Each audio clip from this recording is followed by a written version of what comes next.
finestra de les científiques. Benvinguts a un nou episodi de la Finestra de les Científiques. Avui a quina científica anem a presentar?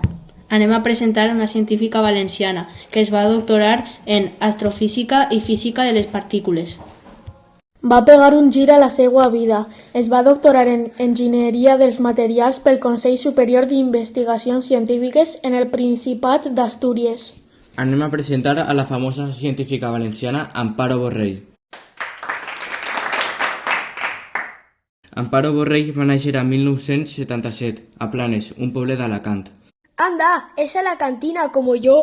Però va estudiar física en la Universitat de València.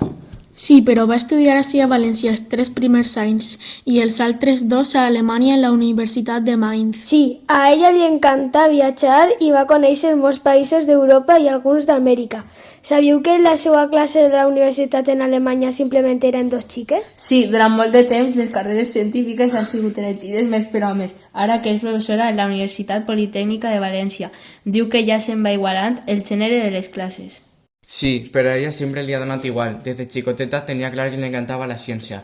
Anava a la biblioteca del seu poble a agafar llibres de física, astrofísica, sempre des dels 12 anys.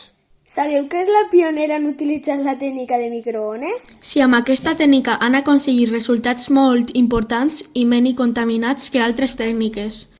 Però m'agrada molt el que fa aquesta dona perquè cuida el nostre planeta, sobretot la seva investigació sobre matèries ceràmiques.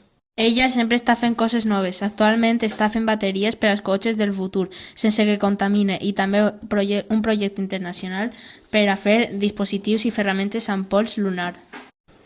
Esta dona és un fenomen. Ha guanyat diversos premis i ha escrit diversos articles científics i també uns quants llibres. I va ser premi extraordinari en la tesi doctoral. Jo m'he llegit un llibre d'ella cridat Materiales de carbono, de grafito al grafeno.